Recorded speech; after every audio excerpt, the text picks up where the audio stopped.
Claire had not planned to say the words that night, but once they left her mouth, they felt like a truth that had been waiting too long to breathe. The cafe in downtown Toronto was warm and crowded, yet she felt alone inside her thoughts as snow pressed against the windows like a quiet secret. She sat across from her longtime friend Sarah, listening to half-finished conversations around them, when a pause opened between sentences and her heart stepped into it. "No man has ever given me as much pleasure as my girlfriend," she said softly, not as a statement meant to shock, but as an honest release. The pleasure she spoke of had nothing to do with desire alone. It was the calm she felt when Emily looked at her without judgment, the relief of not having to explain herself, the comfort of being fully understood. Claire remembered how her past relationships with men had followed familiar patterns, first excitement, then effort, then a quiet distance that grew until love felt like a responsibility instead of a choice. They were not bad men, she reminded herself. Some were kind, some tried hard, some even loved her in their own way.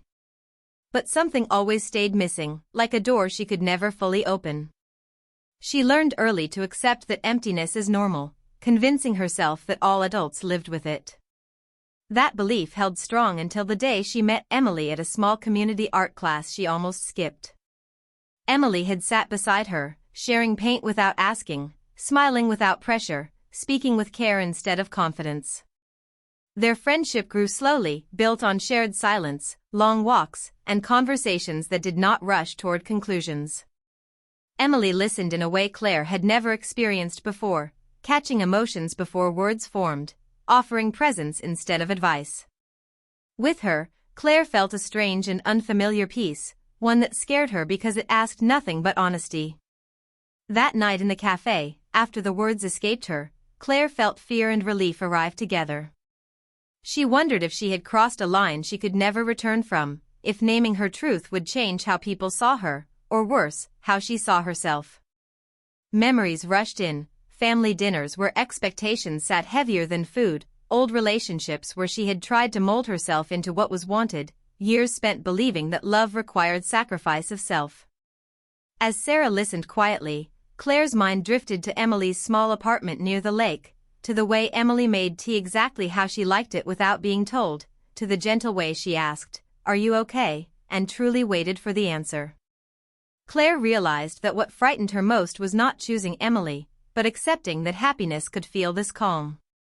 Outside, the snow kept falling, steady and patient, and Claire felt the same patience rising inside her, telling her that this moment was only the beginning. She didn't know what would come next, questions, distance, or deeper connection, but she knew one thing clearly: the words she had spoken were not regret. They were recognition. And somewhere across the city, Emily was likely sitting alone with her sketchbook, unaware that Claire had just taken the first step toward a truth that could change both of their lives forever. Emily's apartment near Lake Ontario felt different from any place Claire had known, not because it was large or perfect, but because it held a quiet warmth that matched the way Emily lived. The windows faced the water, and even on cold days, light filled the room, soft and calm, like it knew how to stay. Claire began visiting often, sometimes after work, sometimes without a reason, and each time she felt her shoulders drop as soon as the door closed behind her. They talked without planning to, letting thoughts move freely, jumping from childhood memories to small worries, from favorite songs to fears they had never said out loud before. With Emily, silence never felt awkward, it felt like rest. Claire noticed how Emily listened with her whole attention, never checking the time, never trying to fix anything, just staying present. That presence slowly became the greatest comfort Claire had ever known. She realized that the pleasure she felt with Emily was steady and deep, not the kind that faded after excitement passed, but the kind that stayed even on quiet evenings. Yet comfort brought confusion. Late at night, when Claire returned to her own apartment, doubts followed her like shadows. She questioned whether choosing ease over struggle meant she was avoiding something, whether love was supposed to feel heavier than this. Memories of her past relationships returned, reminding her of expectations, labels, and paths others had chosen for her. She worried about family, about friends, about the future she once imagined. Emily sensed the change before Claire spoke of it. During walks by the lake, Emily would slow her steps, giving space without pulling away. One evening, as the sky turned pink over the water, Emily stopped and faced her. Her voice was gentle but steady when she said, "You don't have to decide anything right now. Just don't disappear." Those words stayed with Claire, not as pressure, but as trust. She realized Emily was not asking to be chosen, only to be honest. That understanding made Claire feel both safe and exposed. She saw how Emily hid her own fear behind patience, how she protected Claire's space even when her own heart was involved. Days passed, filled with shared meals, quiet laughter, and moments that felt meaningful without being dramatic. Claire began to see that what she felt was not confusion, but growth. The world outside continued as usual, busy streets, deadlines, expectations, but inside Emily's space, Claire felt like herself again, not divided, not pretending. Still, the question remained, waiting in her chest, could comfort be love, and could love ask her to change the story she had always believed?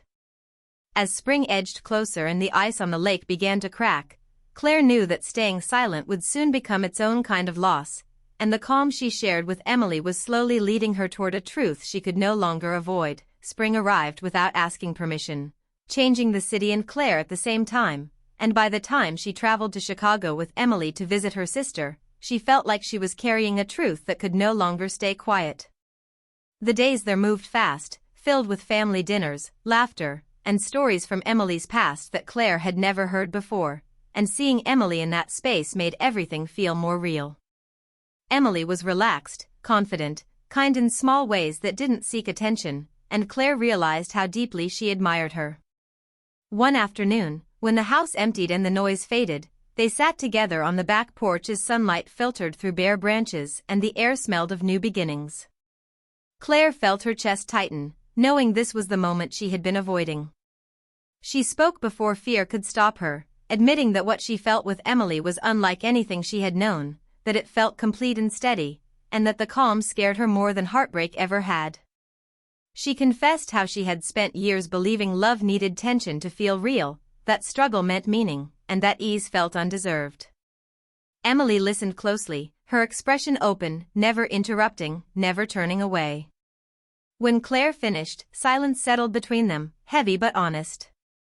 Emily finally spoke, admitting that she had been afraid too, afraid that she might only be a pause in Claire's life, a safe place before Claire returned to a path she thought she should follow. Hearing that broke something open in Claire, because she realized how much Emily had risked by staying patient, by giving space while holding hope.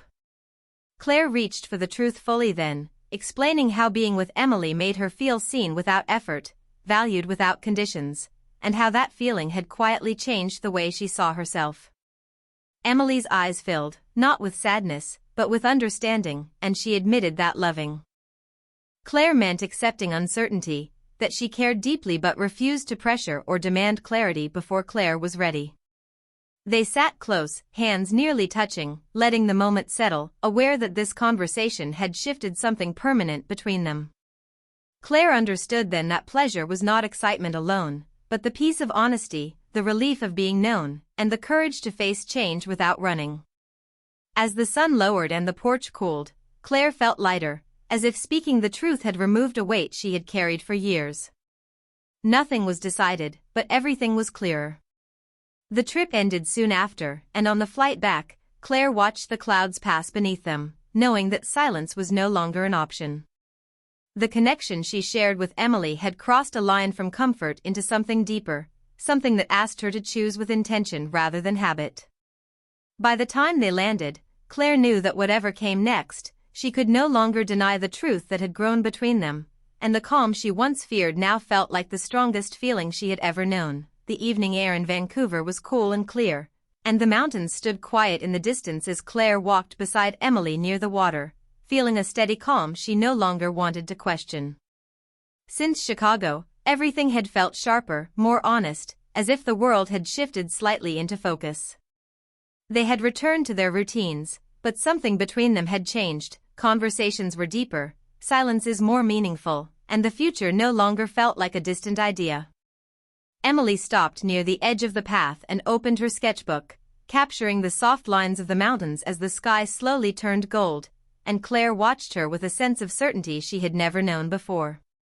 In that moment, memories of her past rose briefly, old relationships built on effort instead of ease, years spent trying to fit into expectations that never truly felt like her own, but they no longer carried weight. Claire understood now that love did not need to be loud or dramatic to be real, it could be steady, kind, and quietly powerful. She stepped closer to Emily, her voice calm but clear, and spoke without fear, saying that what they shared made her feel whole, not because Emily completed her, but because she finally felt free to be herself. Emily closed the sketchbook and listened, her expression soft and open, and when she smiled, it was filled with relief and warmth rather than surprise. She admitted that she had hoped for this moment but never wanted to rush it, believing that love chosen freely was the only kind that lasted. They stood there together as the light faded, not rushing forward, not holding back, simply present. Days turned into weeks, and their life unfolded naturally, shared breakfasts, quiet mornings, thoughtful conversations about where they wanted to go and who they wanted to become. Claire noticed how happiness no longer felt fragile, it stayed with her even during difficult days, grounding her instead of escaping her. She spoke honestly with friends and family, not with fear, but with confidence, realizing that living truthfully mattered more than meeting expectations. Emily remained patient and supportive, never asking Claire to be anything other than herself, and that trust deepened their bond. Together, they built something steady, choosing each other in small ways every day, through understanding, respect, and shared dreams. Claire often thought back to the words she once spoke in that cafe and smiled, knowing they had marked the start of her becoming honest with herself. The pleasure she had found was not fleeting or shallow, it lived in trust, in safety, and in the joy of being fully seen.